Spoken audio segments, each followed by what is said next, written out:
은혜와 사랑으로 언제나 저희들을 돌봐주시고 어려움이 있을 때마다 늘 저희들과 함께 해주시는 아버지 하느님, 오늘 이 자리에서 모인 아버지의 귀한 사랑하는 백성들 기억하여 주시고, 각 사람이 주님을 만나고자 하는 기도 제안과 소망을 들어주시고 응답하여 주시길 원합니다. 너희가 말을 마치기 전에 들어주겠고,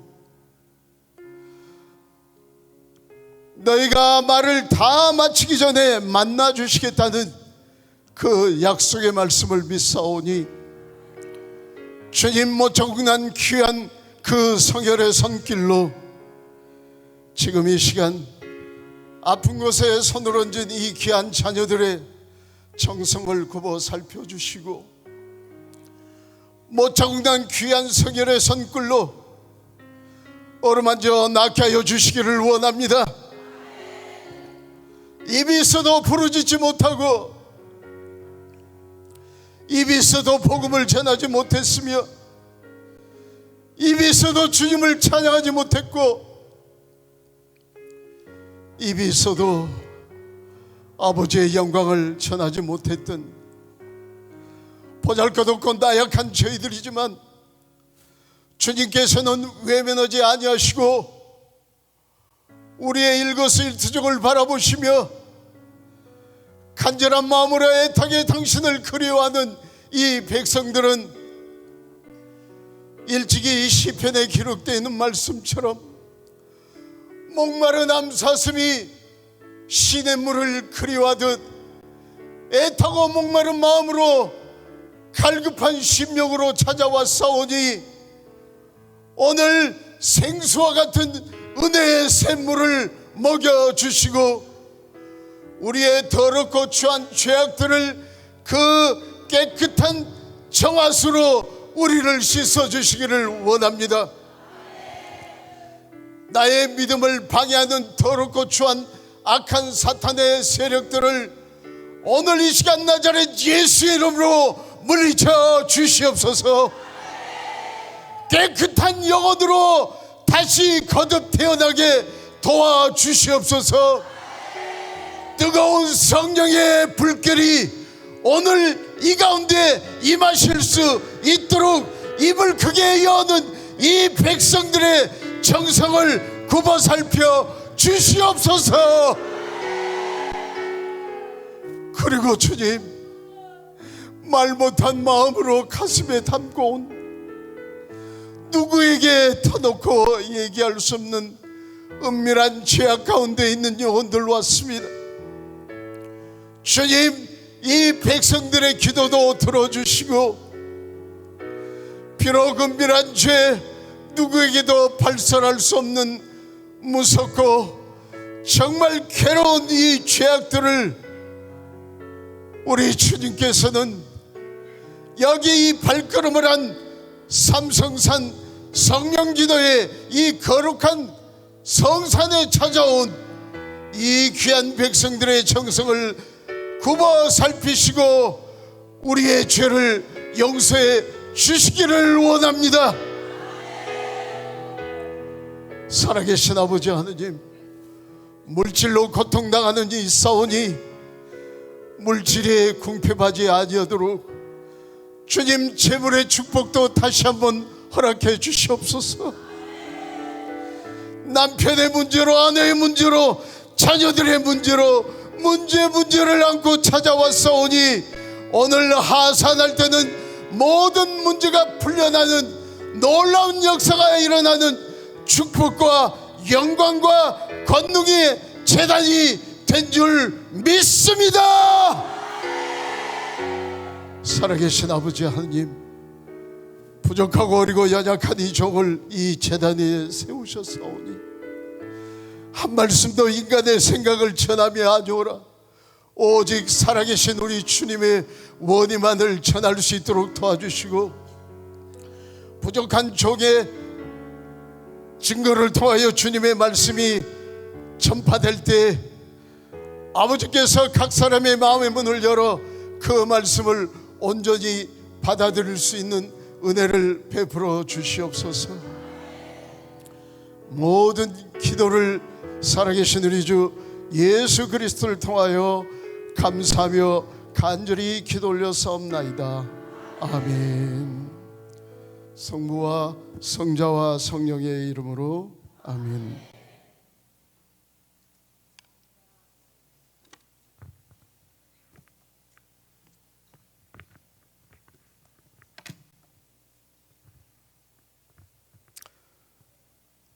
오늘 말씀은 구약성서 에제키엘서 33장 12절에서 16절까지의 말씀을 제가 먼저 봉독해 드리도록 하겠습니다.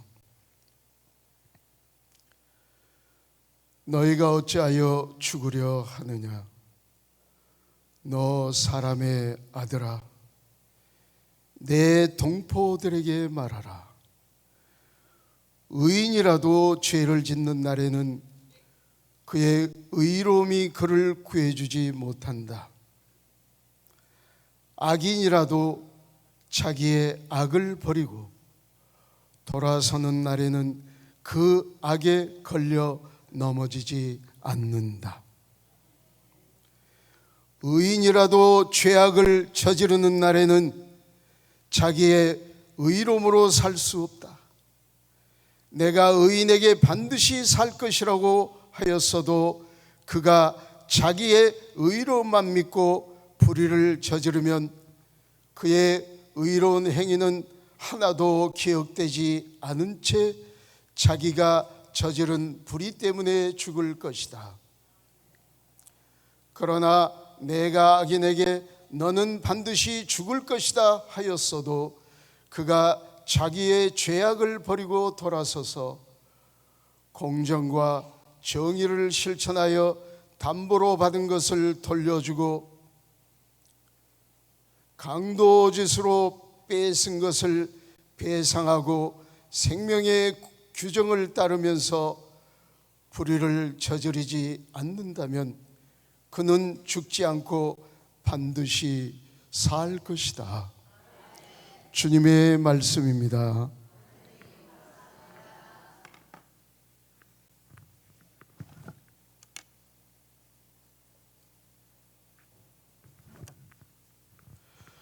오늘 이 말씀은 구약성서 에제키엘서에 나오는 회개하는 자의 삶과 제 아무리 의롭게 살았다 할지라도 한순간에 죄악을 범한다면 여지없이 죽임을 당한다는 그런 무서운 내용입니다. 그러니 우리가 착하게 살아야 할까요? 악하게 살아야 할까요? 입을 어떻게 하라고 했습니까? 그러니까 옆 사람 의식을 하지 마세요. 지금 이 시간은 주님과 나와 1대1의 관계 안에서 인격체로 만남이 이루어지거든요. 그러니까 제가 이 성경 73권 중에 오늘 삼성산에 오면서 저는 나름대로 이 부분을 연구했습니다. 그래서 모든 책임은 개인에게 있다는 것을 알려드리고 있는 거예요. 그러니까 에제키엘이라는 분은 BC, 그러니까 기원전 598년도에 그 바빌론의 그 유다 예루살렘이 바빌론의 포로가 되어버립니다. 그래서 여호야킨 왕과 그 수많은 유다인들이 바빌론으로 포로로 끌려가게 되죠. 그 후 5년쯤 지난 시기입니다. 지금 이 말씀을 전하는 시기가. 그런데요, 그 수없이 많은 유다인들이 그쪽으로 끌려갔지만은 젊은이들은 자연적으로 동화돼 버렸어요. 그 바빌론 신문명과 바빌론 풍습에 동화돼 버렸어요. 젖어 버렸다 이 말이에요, 풍습에. 그런데 나이가 많은 분들은 옛 시절을 회상하면서 예루살렘에 살 때 하느님께서 베푸신 모든 은혜를 그리워하고 기억하고 있었어요. 그런데 어쩌다가 이렇게 바빌론의 포로가 되어서 이렇게 비참한 노예와 종살이를 하게 됐는지를 곰곰이 생각해 보니 모두가 다 하느님의 뜻을 거역한 죄악이라는 사실을 알게 되는 거예요. 그러니까 젊은이들은 너나 할 것 없이 향락에 빠지고, 그래서 하느님을 섬기기를 꺼려하고, 아무리 윗사람들이 하느님에 대해서 설명을 해주고 율법에 대해서 설명을 해줘도 한 귀로 듣고 한 귀로 흘러버리고 말았습니다. 그런데 이 에제키엘이라는 분은 바로 젊은 사제예요.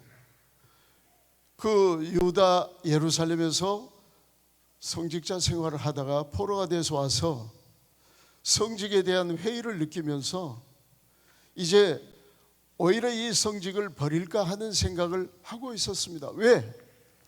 앞길이 구말리 같은 젊은 사제였지만은 희망이 없어요. 희망이. 뭐 소도 언덕이 있어야 부빈다고, 뭐 어떻게 우리 민족이 다시 부국이 되어서 본향 예루살렘으로 다시 돌아갈 수 있다라는 희망이 아예 사라져버렸단 말이에요. 여러분, 우리도 이 인생을 사시다 보면은 절망에 빠질 때가 있습니다. 앞길이 캄캄해져 버려요. 사업에 실패를 했다거나, 아니면은 내가 무서운 불치의 병이 들었다든가, 아니면 이혼을 앞둔 청천벽력의 그러한 현실적인 그런 아픔을 느끼고 있는 분들도 계실 거란 말이에요. 그러니까 사면초가가 돼서 완전히 막혀있는 그런 상황이 되고 희망이란 없습니다. 희망이란 없어요. 그런데 이 젊은 사제가 어느 날 그 바빌론의 그발 강이라는 그 강이 있는데, 그 강가에 앉아 있을 때 하느님께서 이 에제키엘을 부르시는 거예요. 내 백성에게 찾아가서 내 말을 일러주라고 합니다. 그러면 당시에 이 바빌로니아는 우상국가예요. 우상이 만연한 그런 시대에 살고 있는 그 바빌론 시대에 야훼 하느님을 증거한다는 것은 곧 목숨을 내놓는 일입니다. 그러니까 누구도 나설 수 없는 그런 그 정말 불안하고 두려운 그런 환경에서 하느님께서 이 에제키엘 젊은 사제에게 내 말을 내 백성에게 가서 일러주라고 세세 면면이 하나하나 조목조목 설명해 드립니다. 이제 에제키엘 1장서부터 여러분이 이제 쭉 읽어 나가시면 아는데 너무 두려운 거예요. 어떻게 이스라엘 민족에게, 예루살렘 유다인들에게 가서 이 복음을 전할까 하는 그 두려움과 생명에 대한 위협을 느끼기 때문에 정말 선뜻 나설 수 없는데, 이 하느님께서 하신 말씀이, 아들아, 나는 너를 만민족 앞에 세울 것이며 너의 얼굴을 쇠가죽으로 덮어주려는 거예요. 쇠가죽으로. 여러분, 우리 낯은 아주 부드러운 피부로, 이 표피로 이루어졌는데, 하느님께서 말씀하시는 쇠가죽이라는 것은 그 어떤 증오도 모멸도 수치도 당하지 않게 해주시고 어떤 위험도 막아주시겠다는, 눈동자처럼 지켜주시겠다는 약속의 말씀입니다. 이런 말씀을 듣고 정말 이걸 받아먹으라 하니 두루마리로 된 하느님의 말씀을 넣어줘서 그 말씀을 받아먹게 되는 것이다. 여러분, 우리가 하느님의 말씀으로 무장만 하게 되면은 어떤 환경 속에서도 두려움이 사라져버립니다. 예를 든다면 루카복음 10장 18절과 19절을 보면, 나는 너에게 뱀이나 정갈을 짓밟는 능력과 원수를 꺾는 모든 권세를 너에게 주었으니 이 세상에서 너희를 해칠 자는 하나도 없다라고 말씀하십니다. 우리가 지금 기도해도 기도가 잘 되지 않고 여러분의 자녀들이 속을 새기고 부모의 어떤 지시나 부모의 말을 듣지 않고 제 멋대로 행동하는 그 아이들을 어떻게 훈육하고 훈계하시겠습니까?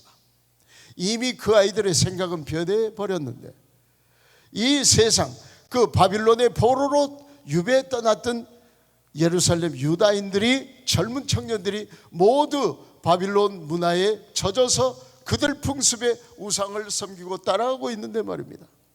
요즘에 젊은이들이 기도할 줄 압니까? 찬양을 제대로 합니까?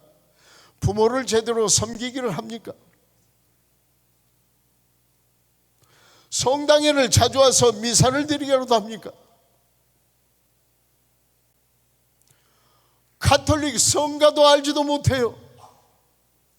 배울 가치가 없다고. 요즘에 우리 젊은 여성 신자분들은 이 미사포도 쓰지 않기 운동을 벌이고 있지 않습니까? 왜 우리 여자들만 미사 보재기를 뒤집어 써야 되느냐, 이런 엉뚱한 생각을 하게 되고 귀찮아서 쓰지 않는 거예요. 그러나 어떤 자매님의 고백에 의하면 명동성당에 친구를 따라서 갔는데 어떤 부인이 예쁜 미사포를 쓰고 미사 드리는 모습이 너무 아름다워서 신자 되기로 결심했다는 분도 계시거든요. 그런데 여러분, 왜 미사포를 쓰지 않기 운동을 벌이고 있느냐, 이 말입니다. 우리의 머리는 그리스도라, 이 말입니다. 내가 여인들이 머리에 스카프를 두르시는 것은 그리스도이신 주님을 항상 생각하고 마음속에 그분을 바라보면서 정결하고 순결한 모습으로 당신을 신부처럼 따르겠나이다라는 신앙적 고백이 그 안에 있음을 왜 모르느냐, 이 말입니다. 그런 이런 만 가지의 어려움과 고난 속에 살고 있는 우리 가정들마다의 힘든 문제들을 어떻게 해결하겠느냐, 이 말입니다.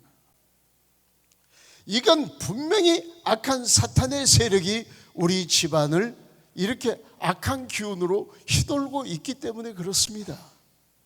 그러면 지금 이 자리에 오신 여러분들께서는 그냥 오신 것이 아니에요. 여러분은 가족의 대표로 나오신 것과 같고, 여러분의 기도가 하느님께 상달만 된다면, 여러분의 기도가 오늘 밤 응답만 되어진다면 이 모든 어려운 문제가 해결될 것입니다.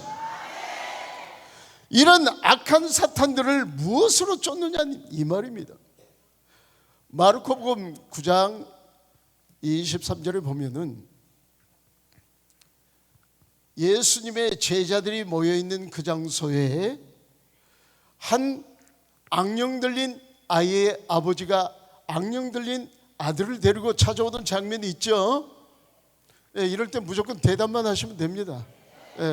평소에 여러분이 성경을 잘 안 보신다는 걸 제가 너무나 잘 알고 있어요. 그런데 대답만 잘해도 안다니까요. 아유, 우리가 입만 가지고 오면 되겠습니까? 그러니까 이 아이를 데리고 온 그 아버지의 마음이 얼마나 절박하겠습니까? 그래서 이 아이에게서 악령이 좀 떠나가게 해달라고 제자들에게 부탁을 해보았지만은 제자들이 아무리 기도를 해도 그 악령들이 떠나가질 않았습니다. 그러니까 애 아버지가 답답했죠.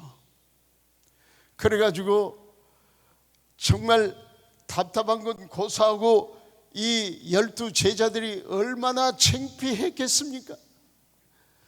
아니, 아이의 아버지가 아이를 데려가서 마귀를 쫓아내달라고 하니 구경꾼들은 있지, 사람들은 바라보고 있는데 차차차차차 하면서 이 악령을 쫓아내려고 했지만 웃기네. 그리고 이 악령이 나가려고 생각도 않고 있단 말이에요. 그러니 얼마나 창피할 일입니까? 그래서 끝내 쫓아내질 못했습니다. 그러자 잠시 후에 예수님이 오셨어요. 왜들 이렇게 소란한가 하고 물으시니 아이의 아버지가 주님, 우리 아들이 악령들려 몹시 시달리고 있나이다. 이 아이가 한번 발작을 일으키면 온몸이 뻣뻣해지면서 거품을 내고 거의 죽어갑니다 라고 얘기를 했어요. 그래서 선생님 제자들에게 이 아이에게서 악령이 떠나게 해달라고 부탁을 하였지만 쫓아내지 못했다, 이렇게 말씀을 드리는 거예요. 그러니까 예수님께서 이 아이를 불쌍히 여기시고 이 아이를 명령하여 더러운 악령아, 이 아이에게서 썩 나가거라, 이렇게 명령하시자 악령이 떠나가고 이 아이가 멀쩡한 모습으로 일어서서 아버지를 따라서 이제 평화로운 몸으로 돌아가게 되죠. 이때 베드로 사도가 나서서 말합니다. 주님, 저희들은 왜 악령을 쫓아내지 못했습니까? 라고 물어요. 그러니까 이제 쭉 말씀이 연결되면서 루카복음 9장 29절에 너희들은 기도하지 않고서는 그러한 것들을 쫓아낼 수 없다라고 말씀하셔요. 그런데 여러분, 나는 사탄이 하늘에서 번개불처럼 쏟아지는 것을 내가 보았노라. 나는 너희들에게 악마를 물리칠 수 있는 권능을 주셨다는 거예요. 너희들에게 뱀이나 정갈을 짓밟는 능력과 원수 사탄을 꺾는 권세를 내가 너에게 주었으니 이 세상에서 너희를 해칠 자는 하나도 없다고 말씀하시는 거예요. 그러니까 우리 주변에 부마자들이 있어요. 여러분, 부마와 구마를 잘 구별하셔야 됩니다. 부마자라는 것은 마귀가 붙었다는 사람을 두고 부마자라고 하고, 구마 기도는 이 마귀를 쫓는 기도예요. 그런데 우리 구마 기도를 해야 되는데 부마 기도를 해야 되겠습니까? 그러니까 마귀를 쫓는 그 기도를 하셔야 되는데, 내가 먼저 주님이 나에게 권능과 권한을 주셨으니 이 마귀 사탄을 쫓아내야 된다는 강한 믿음을 가지고 여러분이 그 힘으로 기도할 때 마귀는 스스럼 없이 떠나버리고 맙니다. 그리고요,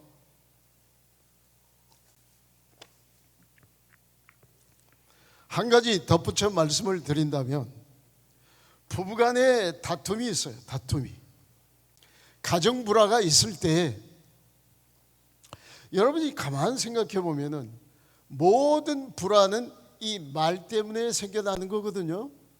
남편이 말을 잘못했거나 아내가 말을 잘못했거나 이 말로 인해서 부부간에 불화가 일어나고 가족들 간에 불협화음이 생기는 게 다 말 때문에 그렇거든요.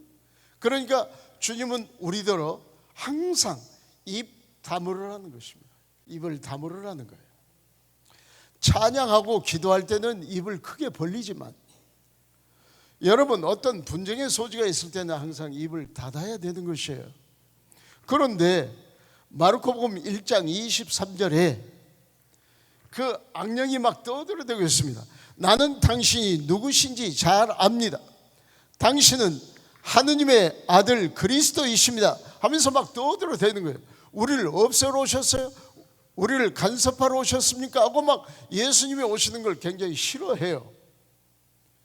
그런데 예수께서 하시는 말씀이, 이 더러운 악령아, 입 다물고 썩 물러가라, 이렇게 말씀하시지 않습니까? 23절에. 그러면 여기서 가만 보면 문이라는 것은 사람이 들어가기도 하고 나가기도 하는 것이 문입니다. 그런데 여러분 생각해 보세요. 이 더러운 악령아, 입 다물고 썩 나가거라. 이 사람에게 썩 나가거라. 그러자 악령이 떠나버립니다. 그래서 여러분, 우리가 부부간에 언쟁이 있을 때도 입을 다무실 때 악령이 떠나가게 되는 거예요. 그래서 그 집안의 평화가 임하게 될 것입니다. 이 모든 것은 내가 기도가 부족하기 때문에 그래요. 너희들은 기도하지 않고서는 그러한 것들을 쫓아낼 수 없다고 하십니다. 그러면 기도하기 위해서는 뭘 해야 됩니까? 먼저 에제키엘 예언자처럼 하느님의 말씀을 받아 먹어야 된다는 거예요. 먹어야 돼요. 그런데 우리 주님 말씀을 알기는 뭘 압니까? 성경책 나왔다니까 새 성경 하나를 사두었지만은 그 성경을 매일매일 한 장 한 장 읽어서 그 말씀이 내 생명과 영혼의 양식이 돼야 그 양식을 삼아야 됨에도 불구하고 성당에 갈 때도 성경 들고 가지도 않고 집에서도 보지도 않고 그냥 딸랑 미사책 한 권 들고 왔다리 갔다리 또 갔다리 왔다리 갔다리 계속 갔다가 왔다가 갔다가 이렇게만 해요. 그러니 하느님의 말씀이 살아있질 못하는 거예요. 그런데 여러분, 우리가 미사를 천주교 신자들이 매우 중요하고 저도 중요하게 생각합니다만 미사보다 더 소중한 게 하느님의 말씀이거든요. 왜 그러냐면 제가 이렇게 강의를 하니까 어떤 신부님이 저를 좀 보자고 해요. 그래서 네 신부님 하고 갔더니 아니 오늘 강의 내용이 꼭 미사는 뒤로 밀려나는 느낌이네요. 그래서 아니요 신부님 좀 자세히 들어보셨으면 그렇지 않습니다. 근데 잘 들어보세요. 요한복음 1장 1절에 한처음 천지가 창조되기 전부터 하느님의 말씀이 계셨다. 말씀은 하느님과 똑같으신 분. 말씀 없이 생겨난 것은 이 세상에 아무것도 없다. 말씀은 곧 참 빛이셨다. 그 빛이 온 세상을 두루 비쳤으나 아무도 그 빛을 받아들이지 않았다. 그래서 요한복음 1장 14절로 쭉 내려가니 1장 14절에 하느님의 말씀이 사람이 되어 오셨는데 그분이 하느님의 외아들 그리스도이시다. 그래서 그분이 이 성체 성사를 세우신 것이다 이 말이에요. 우리가 주님을 먼저 알고 그분의 말씀을 깨닫고 그 말씀을 이해할 때 이 성찬식 미사 성제를 드리는 이 의미가 얼마나 큰지를 알게 되니 미사를 빠질래야 빠질 수가 없음을 믿으십시오. 근데 이 신부님은 거기까지 그 전까지만 듣고 나가셨다가 안 오셨어요. 그래서 설명을 해드렸더니 아 그러냐고 고개를 무슨 떡 했습니까? 그래서 이 하느님의 말씀이 얼마나 소중한 줄 아세요? 그래서 이 성경을 항상 살펴보시면은 주님께서 그래요. 예를 들어서 요한복음 16장 33절 같은 데 보면 너희들은 이 세상에서 많은 어려움과 고난을 당하겠지만은 걱정하지 말라는 거예요. 용기를 내어라. 내가 세상을 이겼다. 뭘 걱정하십니까 여러분? 언제 내가 어려움에 처했을 때 간절함으로 무릎 꿇고 눈물로 주님 앞에 호소해 보셨습니까? 그냥 간단하게 주님 고쳐주세요 묵주나 몇 바퀴 돌리면 그걸로 기도가 다 되는 양 알고 있는 이 한심하기 짝이 없는 우리들의 이 모습이 얼마나 비참한가 말입니다. 여러분,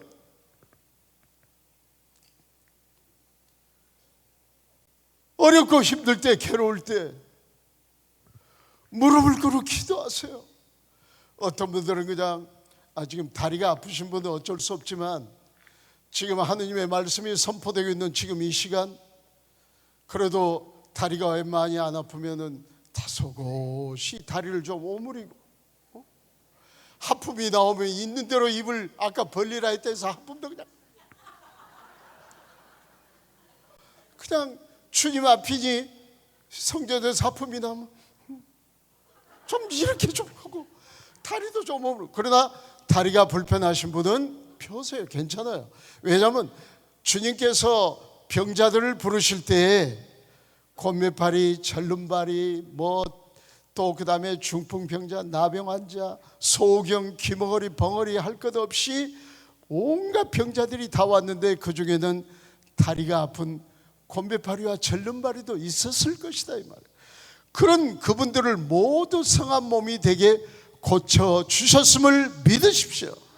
그러니까 내가 다리도 아프지도 않는데 참을 수도 있는데 그냥 있는 대로 다리를 펴다 보면은 코로 팥죽을 하고 끓이게 돼 있습니다.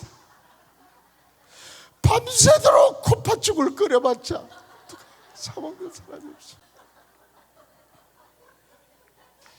그래서요, 내가 정말 이 세상에 어렵고 힘들 때 주님께 무릎을 꿇고 기도하시고, 경우에 따라서는 단식하며 기도해 보세요. 단식.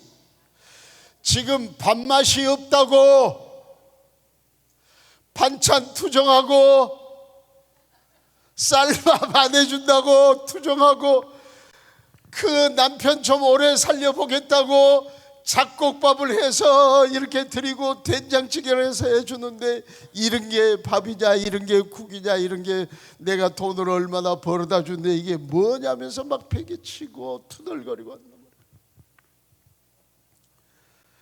아내가 남편을 위해서 그렇게 소중한 가사 노동을 해가면서 남편을 위해서 얼마나 헌신적으로 이 음식을 장만하는데 겨우 한다는 소리가 그것입니다. 여러분, 그러지 마세요. 단 하루나 이틀 정도만 단식해 보세요. 물 한 방울도 대지 마시고 말이에요. 사순시기 때 무슨 하루 한 끼 그건 단식도 아니에요. 그건 단식이 아니에요, 여러분. 그게 무슨 단식입니까? 안 그렇습니까? 그냥 그래, 내가 나는 한 끼도 못 굶어. 그래가지고 그냥 저녁에 밥을 실컷 먹고 그냥 늦게 그냥 11시나 자정되면 잠을 잡니다. 가지고 다음날 아침 나 깨우지 마. 11시 40분에 깨워라. 그래가지고 그때 일어나서 세수하고 이제 밥 먹어요. 그게 무슨 아침 단식입니까? 웃으시는 분은 뭔가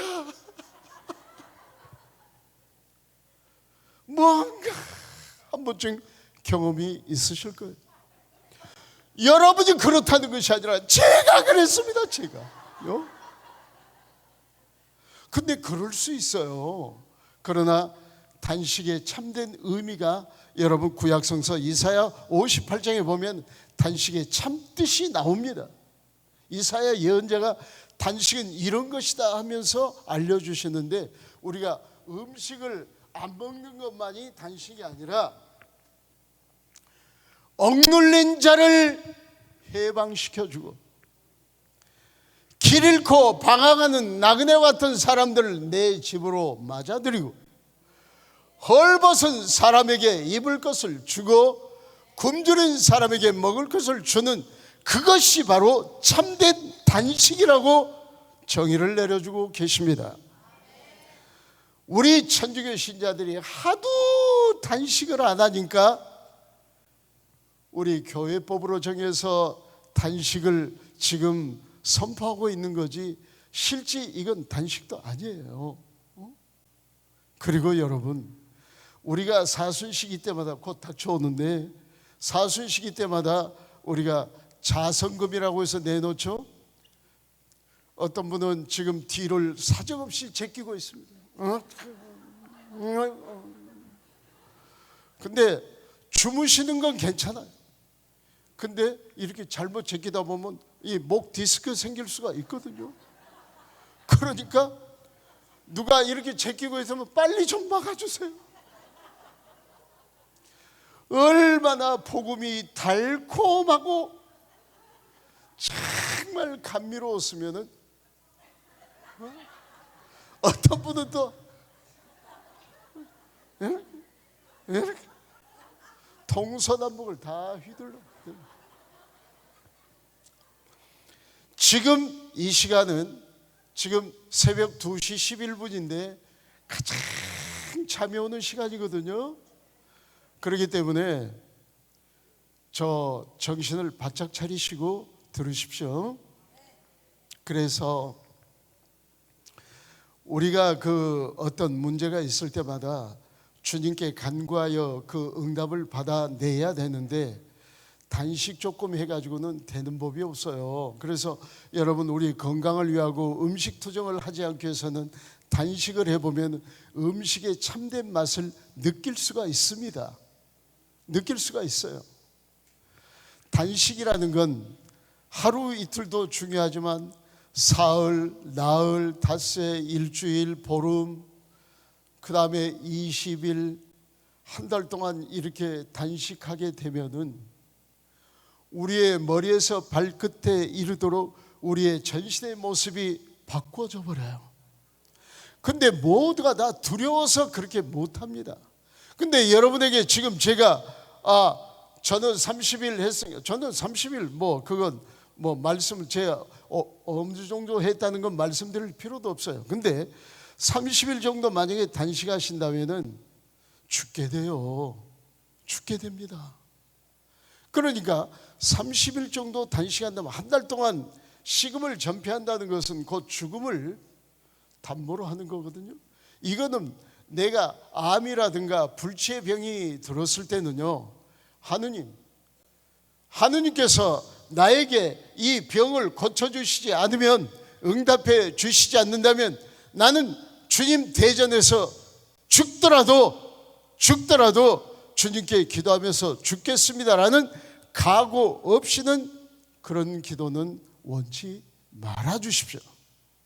다만 가장 손쉬운 게 한 3일 정도만 하셔도 아주 좋은 단식이 되거든요.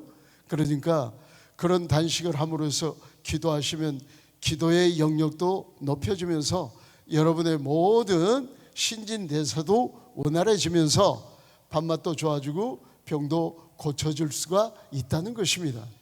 이런 거는 체험을 해보지 않으면 알 수 없는 일이기 때문에 제가 이런 말씀 드려도 저게 무슨 뜻인지 이해가 되질 않을 것이다 이 말입니다. 여러분, 그리고 우리가 하느님을 섬기는 데 있어서 정직한 모습으로 살아야 한다는 걸 말씀드리고 싶네요. 정직한 모습으로 진실되게 살자는 거예요. 남을 헐뜯고 비난하는 일에 앞장서지 말아야 합니다. 네가 남을 판단하는 대로, 단죄하는 대로, 비판하는 대로 너도 똑같이 단죄와 판단과 비판을 받게 될 것이라고 로마서 2장에 잘 기록되어 있습니다. 남을 판단한다는 것은 곧 네 자신을 판단하는 것, 남을 단죄하는 것은 곧 네 자신을 단죄하는 것이라고 말씀합니다. 근데 그것뿐만 아니라 남을 비판하고 판단하고 단죄하는 것이 얼마나 큰 우상인 줄 아십니까? 여러분, 우리를 심판하실 수 있는 유일한 분은 하느님이세요. 하느님. 그런데 우리가 그 하느님의 영역을 침해해서 내가 누구를 판단하고 비판한다는 것은, 남을 심판한다는 것은 누구의 영역을 침범하는 것일까요? 네? 하느님의 영역을 침해하는 것이에요. 그러니까 이보다 더 큰 죄악이 어디 있습니까? 그런데 남을 판단하고 비판하고 단죄하는 것은 죄가 아니라고 생각하는 그런 무감각한 삶을 살아가고 있으니 얼마나 한심하냐 이 말입니다. 로마서 12장 1절에 보면은 이런 말씀이 적혀 있어요. 여러분은 하느님께 드리는 거룩한 산 제물이 되십시오. 거룩한 산 제물이 되라는 것입니다. 이것이 하느님께 드리는 진정한 예배라고 말씀하십니다. 진정한 예배 말입니다. 진정한 미사 드리는 예배란 말이에요. 그런데 모두들 죽은 자처럼 살아가고 있는 거예요. 성당에서 미사 성제에 참여했는 우리도 좀 성가도 힘차게 불려야 될 텐데 성가도 제대로 하지도 않고, 뭐 기도 생활도 마찬가지고, 남을 속이는 것도 그냥 별것 아닌 것처럼 쉽게 속여버리고, 고백서에 들어가서 버전히 기억나는 죄악들도 말하기 좋게 이 밖에 알아내지 못한 죄도 통회하오니, 뭔 통회를 합니까? 이 밖에 알아내지 못한 죄가 아니라 이 밖에 알아내는 죄는 모조리 고백을 하지 않고 알아내지 못한 죄를 알아내려고 애를 써가지고 쉬운 것만 털어놓는단 말이에요. 이러지 말아 주십시오. 어떤 보좌 신부님께서 그 피정 때 이런 말씀을 하셨어요. 나는 우리 아버지를 참 존경합니다. 그래요. 나 이 세상에서 우리 아버지처럼 존경만 받을 수밖에 없고 존경하는 분은 이 세상에서 아버지입니다. 그래요. 여러분, 제가 왜 아버지를 존경한다 말한 줄 아십니까? 그러면서 다음과 같은 얘기를 하셨어요. 당신이 사제 수품을 받았을 적에 아버지가 아들에게 찾아오셔서 그랬답니다. 아들아, 네가 사제 수품을 받고 첫 고백서에서 이 아버지가 첫 고백을 좀 하게 해달라고 했습니다. 그래서 그 아들 사제에게 아버지가 모든 죄악을 다 고백을 했습니다. 여러분, 그게 쉬울 것 같지만 쉽지 않는 고백이거든요. 그래서 그 아버지를 존경한다는 거예요. 정직하다는 것은 그런 의미도 포함하고 있지만은 옛날에 이런 일이 있었습니다. 그 나라의 왕이 만백성에게 포고령을 내리기를 앞으로 2달 후, 아니 석 달 후인가, 그때 이 왕이 그거랍니다. 생신. 그러니까 이 모두 왕궁으로 와서 줄을 서면은 꽃씨앗을 이렇게 나누어 줄 테니 어떤 꽃이 필지는 나도 모르겠다. 그러나 이 꽃을, 가장 아름다운 꽃을 피워서 이 궁으로 가져오게 되면은 그 아름다운 꽃을 피운 그 사람에게 큰 상급을 내리겠다고 방을 붙여줬어요.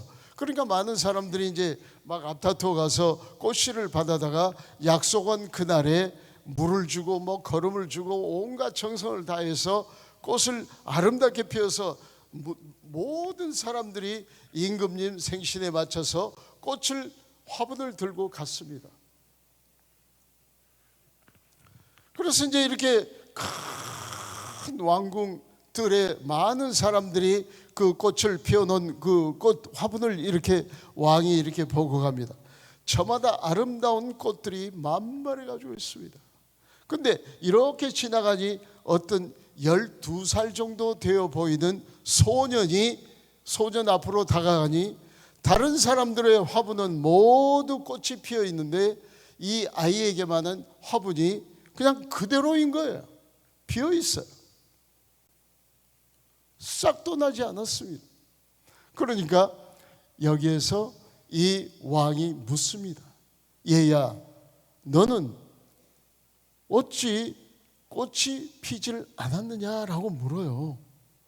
그러니까 임금님, 저를 죽여주십시오. 제가 정성이 부족했는지 아무리 물을 주고 정성을 다해 갖고 왔지만은 싹이 나지를 않습니다. 그래요.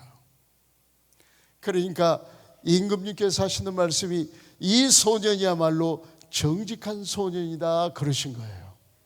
왜냐하면 씨앗을 나누어 주면서 그 씨앗을 물에다 삶아가지고 물기를 빼고 마른 것들을 갖다 주었으니 그 씨앗들이 모두 다 어떻게 됐겠습니까?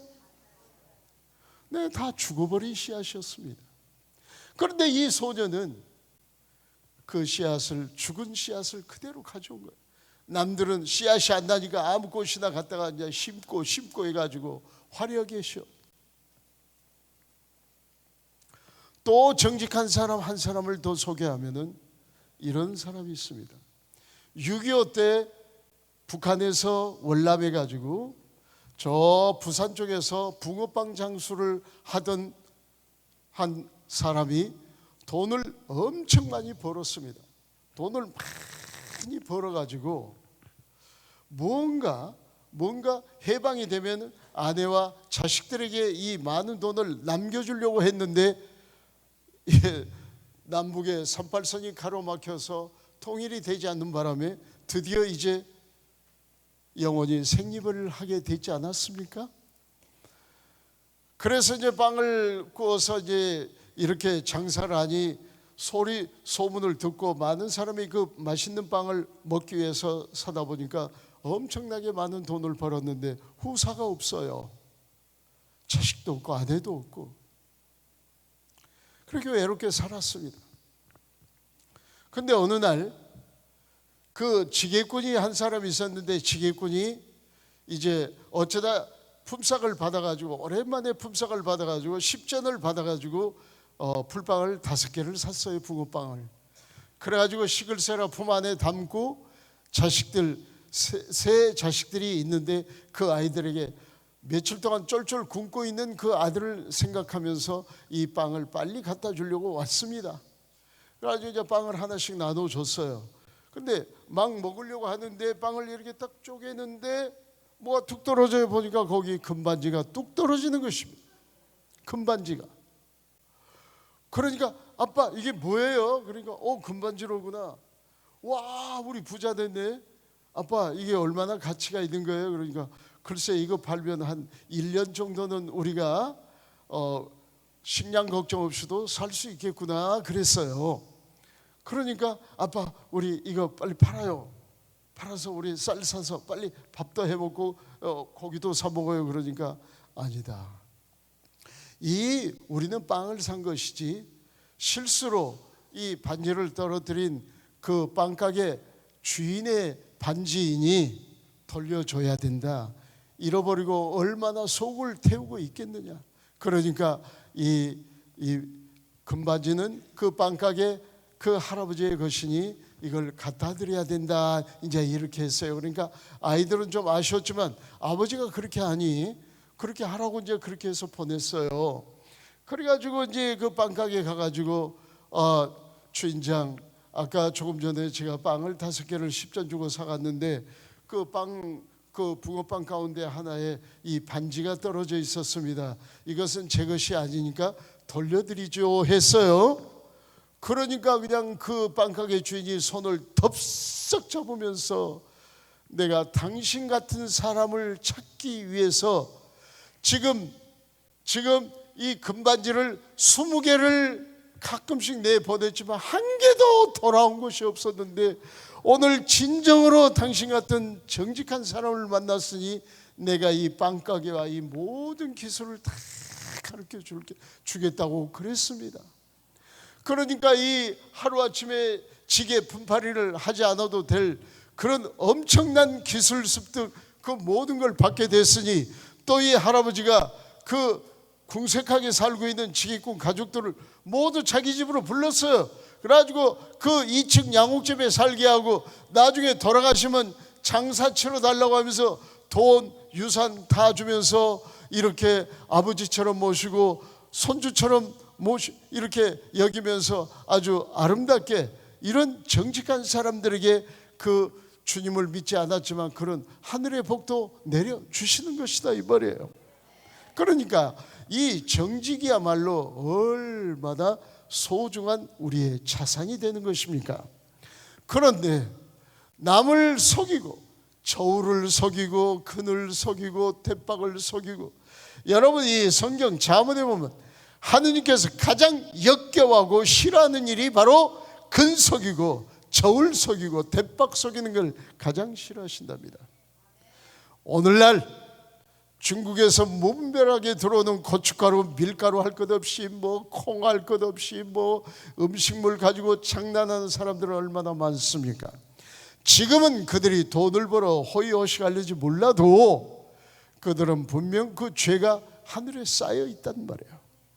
그리고 중요한 것은 우리가 지금 오늘 에제키엘서 여기 33장에 나오는 이 말씀을 잘 보더라도 여기에 우리가 특이하게 꼭 짚고 넘어가야 될 말씀이 있는데, 내가 어떤 의로운 삶을 살았다 할지라도 정직하고 깨끗하고 조금 전에 그 붕어빵 장수에게 금반지를 돌려주었던 사람이나 그 어린 소년처럼 씨앗이 정말 죽어버린 씨앗을 틔울 수 없어 그대로 가져왔던 정직한 소년이 자라서 성년이 되었다 할지라도, 만약에 네가 의롭게 정직하게 살았을지라도 한 번 죄를 지어 그 죄가 크든 적든 그 죄가 크다면 나는 그 죄를 물어 너를 죽이리라 그러셨거든요.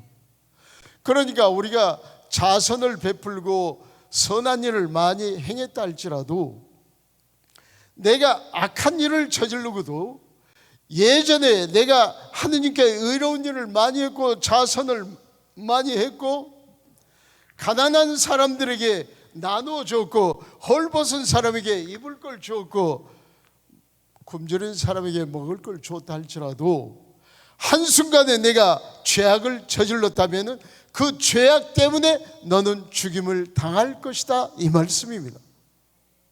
왜 아멘 안 하십니까?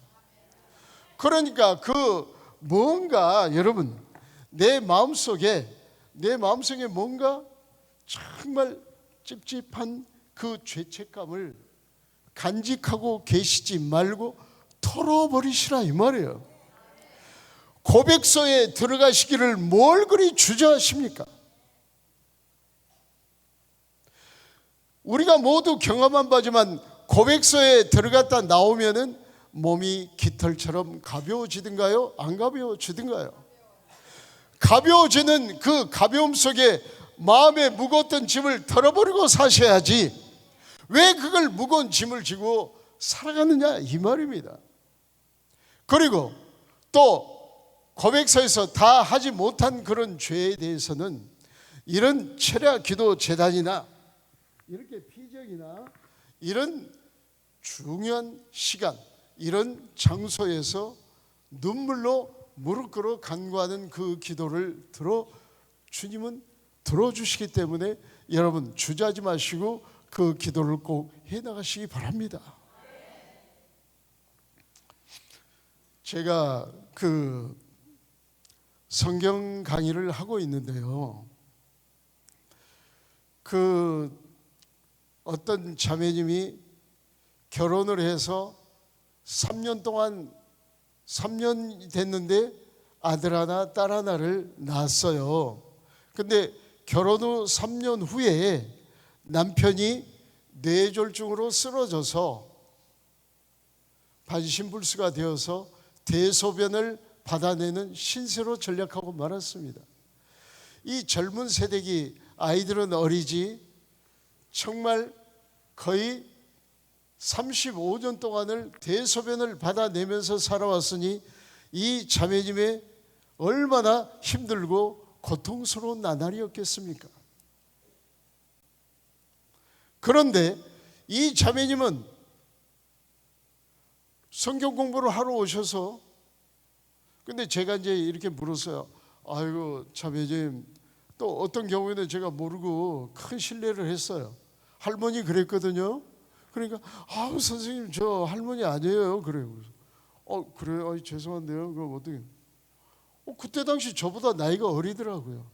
근데 이제 흰머리가 나가지고 삶에 찌들려가지고 얼굴에 주름살이 생기고 그래가지고 조금 나이 들어 버리고 머리카락도 하얗고 하니까 저는 할머니인 줄 알고 그러겠어요. 아유 죄송합니다. 그러니까 괜찮아요. 다른 분들도 다 그렇게 얘기했는데요. 그래서 이제 미안하다고 했는데 그분이 그래요. 성경 공부를 나오시는데 한 번도 빠진 적이 없었습니다. 그래서 여러분들도 이제 여기 저 교직에 계신 분들도 계시겠지만 자기한테 공부하러 온 제자들이 결석을 안 하고 이렇게 충실하게 이렇게 출석하면 얼마나 사랑스럽습니까? 근데 그 자매님은 그런 어려운 사정이 있는 줄 저도 몰랐어요. 나중에 안 사실이었죠. 그래가지고 이렇게 나오셔서 이렇게 공부를 하시는데 성경책 고린토전서 13장을 찾으세요. 창세기 22장을 찾으세요. 이러면 이렇게 찾는데 이상이 없어요. 그래서 저는 아예 그런 것도 신경도 쓰지도 않았죠. 그런데 어느 날이었습니다. 그분이 이제 공부하신 지 한 3년째 됐는데 선생님 드릴 말씀이 있습니다. 그래요. 그래서 무슨 말씀이에요? 그랬더니 자기가 글자를 모르는 일자 무식이었답니다. 글자를 전혀 몰라요. 그래서 공부하러 올 때, 성당의 교육관에 공부하러 올 때 자기는 성경책을 창피해서 가져오긴 하지만 글을 읽을 수가 없어서 이분들이 옆에 분들이 성경책을 어디를 펴면은 적당하게 두께를 이렇게 계산해가지고 중간쯤을 이렇게 딱 편대는 거예요. 그러니 얼마나 답답했겠습니까? 그래서 올 때마다 이런 그 어려운 문제, 남들 앞에 글을 쓸 줄도 읽을 줄도 못한다는 무식함을 드러내 보이질 못하니까 그냥 괴롭고 슬프고 외롭고 아무것도 모르니 이건 너무나 답답했다는 거예요. 그래서 그때마다 성경 공부가 끝나면은 성당으로 들어가서 감실 앞에서 무릎을 꿇고 기도합니다. 주님, 어떻게 하면 좋습니까? 저는 말씀을 들으니까 영적으로는 제가 깨어날 수 있겠지만은 글을 모르니까 좋은 영적 서적도 읽지도 못하고 성경도 읽을 줄 모르니 쓰는 건 고사하고 읽기라도 할 수 있다면 소원이었겠습니다. 주님, 저를 도와주시고 자비를 베풀어 주셔서 글을 읽을 수 있는 그런 힘을 좀 주십시오 하고 간절히 기도했어요. 여러분, 이게 실화입니다. 그런데 그렇게 해서 한 3년 동안을 공부를 이렇게 하는 동안에 어느 날 또 감실 앞에서 기도를 드리는데 사랑하는 딸아, 나는 너의 눈물의 기도를 들었노라. 자, 성경을 펴겨라 그러죠. 그러니까 이제 성경을 폈어요. 그래서 성경을 탁 펴니까 지금 이렇게 스포트라이트처럼 이렇게 불빛 하나가 노란 불빛이 쫙 비치는데 만약에 여기 하느님이라고 써 있다면은 하자에다가 쫙 비춰주는 거예요. 그러니까 다른 글은 안 보이고 하자 하나만 정확하게 그 글씨가 보이면서 하 해보아라. 그러니까 하. 또 옆으로 옮겨서 느님. 그러니까 하느님 해가지고 이 자매에게 아주 급속도로 빠르게 이 지혜라는 영을 주셔가지고 깨우칠 수 있는 능력을 함께 주시는 거예요. 이 얼마나 멋진 일입니까? 여러분, 시편 119편 105절에 보면 당신의 말씀은 내 발에 등불이요 내 길에 빛이옵니다 그러셨어요. 그러니까 우리가 캄캄한 어두운 길을 갈지라도 주님의 말씀이 내 앞길을 지켜주실 것이며 비춰주신다는 걸 믿으시기 바랍니다. 그러니까 사업에 실패하든 건강에 실패하든 아니면 가족 결혼을 실패했든 간에 여러분 스스로 혼자 해결하실 생각 말고 빛 가까이로 오시고 빛 가까이로 다가가시는 여러분들 되십시오. 그래서 이 자매님이 글자를 깨우쳐서 이제 마음대로 글을 읽을 수 있게 되었다고 어느 날 창피한 걸 무릅쓰고 떡을 2마리를 해가지고 떡을 해가지고 왔어요. 그래가지고 저를 만나 선생님 드릴 말씀이 있습니다 하면서 이 차, 저 차, 요 차, 그 차, 저 차, 요 차는 이 차다 하면서 설명을 해줘서 제가 나가서 좀 우리 교우분들에게 이 엄청난 하나님의 영광을 좀 드러내고 싶습니다. 그래서 그러시라고 이렇게 해서 나와서 이런 하나님의 영광을 드러낸 일이 실제적으로 있었습니다. 그러니 이분들이 우리 교우들이 그 떡을 먹으면서 이거 무슨 떡이냐? 웬? 이거 무슨 떡이냐? 웬 떡이냐? 이렇게 하느님께서는 그런 분들에게 영광을 주셔요. 또 제가 여기 중곡동에서 성경할 때인데 중곡동에 수리를 하느라고 어느 그 봉사자 집에서 성경을 하게 됐어요. 그 수리하는 동안 오래전 얘기인데 그때도 그 자매님이 집이 5층에 있거든요. 지금은 이제 새 건물들은 5층 정도면 엘리베이터도 있을 수 있지만 그때는 이제 걸어서 올라가야 되는데 거기 한 할머니가 5층까지 올라오시려면은 너무너무 힘이 되니까 이제 오후 1시서부터 점심 드시고 오후 1시서부터 성경 공부를 시작을 하는데 이분은 9시부터 오세요. 그래서 그 자매님한테 신뢰가 되든 말든 9시부터 집을 출발해 가지고 올라가면은 항상 맨 먼저 와 계시는 거예요. 왜냐하면 5층까지 이 무릎이 이제 관절이 이제 나빠져 가지고 올라오질 못하는 게 그러니까 한 계단 뛰는데 그냥 뭐 조금 좀 보태게 해가지고 한 30초씩 걸릴까? 이렇게 해가지고 5층까지 올라오는데 얼마나 힘이 드셨겠어요.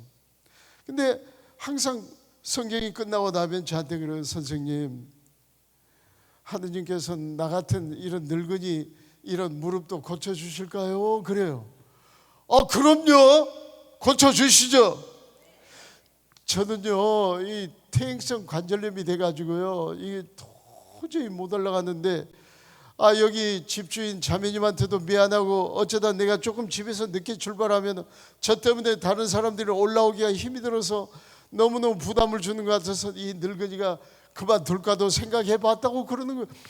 무슨 말씀이냐고 더 열심히 하세요. 그런데요 오늘부터 제가 하는 말씀 잘 들어보실래요? 그러니까 예 말씀. 그래서 무릎을 이렇게 짚으면서 그냥 아이고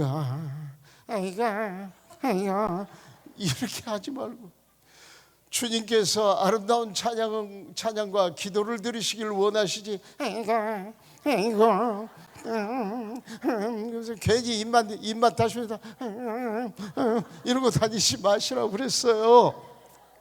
그러면 어떻게 해요? 그래서 하느님 제가 남들에게 피해를 줄 수가 없으니 제 무릎을 고쳐주십시오.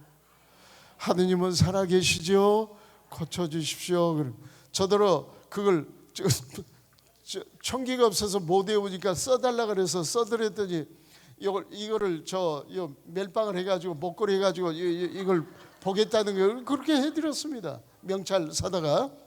그랬더니 이제 이거 오면서 하느님 제 무릎도 고쳐줄 수 있을까요? 예전에 하던 분이 이제는 기도 내용이 바꿔지는 거예요. 하느님 제가 남들에게 피해를 줄 수가 없으니 이 무릎을 고쳐주십시오. 우리 선생님 말씀이 이렇게 하면 꼭 난다고 했으니까 나을 줄 믿습니다. 믿습니다. 하느님은 간절한 부르짖음을 외면하지 않습니다, 여러분. 그래가지고 그렇다고 해서 금방 오늘 기도했는데 내일 응답 주실까요? 아니에요. 기도라는 건요, 기도를 드리는 또 그 과정이 있어요. 한번 보세요. 지금 새 성경에는 빠져버렸지만 요한복음 2장에 보면 가나의 혼인잔치 있죠.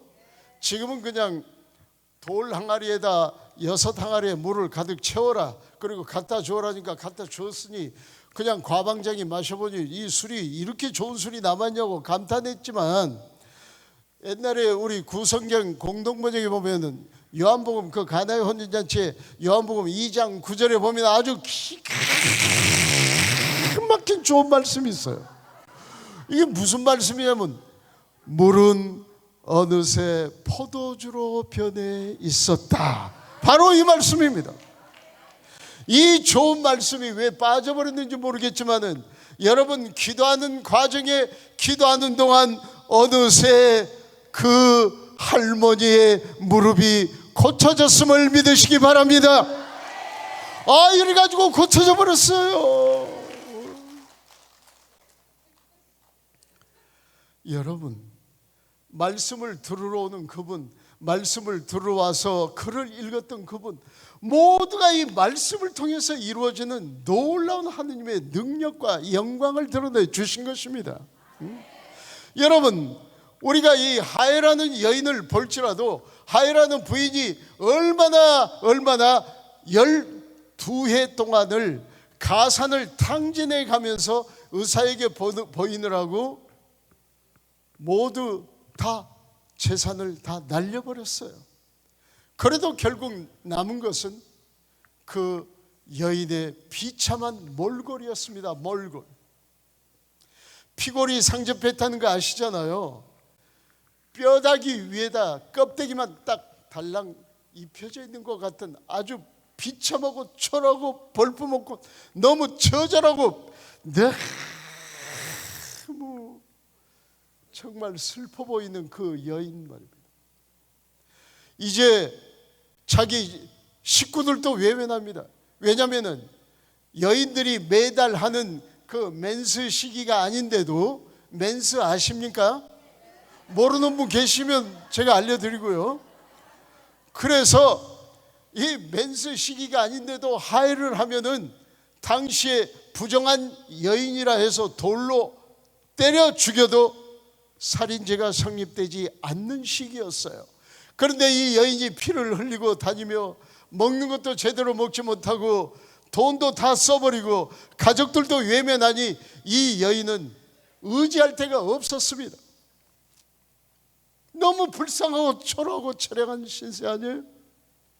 그런데 이 여인이 결론적으로 보면 예수님께 다가가 그분의 옷자락을 잡았습니까? 안 잡았습니까? 이렇게 주님을 붙잡을 바에 확실하게 붙잡아 승리하십시오. 창세기 32장에 야곱이 천사의 옷자락을 붙든 것처럼 붙들고 늘어져 버려. 나 죽여라 하고 막 조금 잡다가 힘들어 못 서. 밥 좀 가져와라 며느라, 이러지 마시라고. 여러분, 이 여인은 이제 슬펐습니다. 이제 죽음밖에 기다릴 것이 없습니다. 그런데 누군가로부터 복음을 들었습니다. 복음이 기쁜 소식이죠. 여보시오, 나자렛 예수를 한번 만나보시오. 나는 그분을 압니다. 나는 그분이 병자를 고쳐주시는 것을 내가 내 눈으로 직접 보았소. 소경을 눈뜨게 하고 벙어리를 말하게 했으며 귀머리 듣게 하고 곰배파리가 성해지는 것을 보았소. 나병으로 문드러진 사람을 상한 몸으로 고쳐주신 것을 보았소. 당신 같은 병은 우리 주님 나자렛 예수라는 그분을 만나면은 아무것도 아닌 것처럼 고쳐주실 테니 그분을 만나보시오. 이 한마디를 들었을 때 귀가 번쩍 열려서 듣는 귀가 이제 열리기 시작합니다. 여러분, 욥성이는 말했습니다.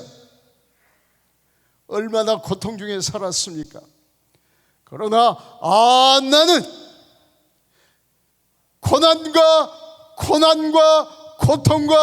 고통과 시련과 환난을 겪으면서 막힌 귀가 열려서 하느님의 음성을 들었노라고 말입니다. 이 여인은 귀가 번쩍 들리는 그 복음을 듣고 미친 듯이 달려가고 싶었지만 힘이 없어 달려갈 수가 없지 않았습니까? 먹은 게 있습니까? 12년 동안 하혈을 했으니 몸에 무슨 기력이 남아 있었겠습니까? 그래 가까이 갑니다. 군중이 많이 휩싸여 있어요. 그 군중을 뚫고 들어갈 수가 없습니다. 만약에 누군가가 밀어버리면 넘어져서 밟혀서 죽을 수도 있지 않습니까? 그러니까 여러분, 이래도 죽고 저래도 죽고 해야죠. 이래도 죽고, 한 발 먼저 나가시네요. 아니 좋아요. 저래도 죽고 이래도 죽고 저래도 죽고, 2판 4판 네, 그렇게 웃으셔야 돼요. 때로는 눈물 흘려 참회도 하시고, 때로는 웃으면서 여러분, 평화의 주 샬렘 왕 우리 주님을 믿어서 우리 기쁩니다. 주님을 믿어서 우리 행복합니다. 주님을 믿어서 우리 천국 가는 소망을 얻게 되었습니다. 절망 중에 기쁨을 누릴 수 있습니다. 여러분, 누군가가 그 여인에게 복된 소식을 전해 주었기에 결론적으로 힘없이 그 여인은 다가갈 수 없으므로 힘없이 손을 뻗쳐 주님의 옷자락을 붙잡았습니다. 그래서 승리하지 않았습니까? 그런데 여러분, 로마서 10장 17절에 보니, 여러분 어디를 보세요? 어디를? 자, 잘 들어보세요. 로마서 10장 몇 절? 그렇습니다. 17절에 보면, 그러므로 들어야 믿을 수 있고 말씀을 전해주는 사람이 있어야 들을 수 있다고 했습니다. 누군가의 복음을 전하는 그 사람이 바로 오늘 여러분들이 되시기 바랍니다. 그래서 그 여인은 복음을 들었습니다. 내 살 길은 생명부지 한 번도 들어본 적도 뵌 적도 없는 나자렛 예수를 만나는 일만이 내가 살 수 있거나 병을 고칠 수 있다는 유일한 희망을 가지고 가까이 다가갔던 것입니다. 이래서 결국은 그 여인이 주님의 그 엄청난 사랑 속에 병을 고치지 않았습니까? 여러분, 아까도 말씀드렸지만은 기도하실 때의 확신을 가지고 믿음을 가지시고 지금 어려움 고난을 당하고 있는 여러분이 계시다면은 주님이 축복을 미리 예비하시고 기다리고 계신다는 걸 아시고 주님 손잡고 기다리심을 믿으시고 힘을 내시고 일어나시는 여러분들 되시기 바랍니다. 아멘! 아멘! 아멘! 영광이 성부와 성자와 성령께, 성부와 성자와 성령의 이름으로 아멘. 승리하십시오.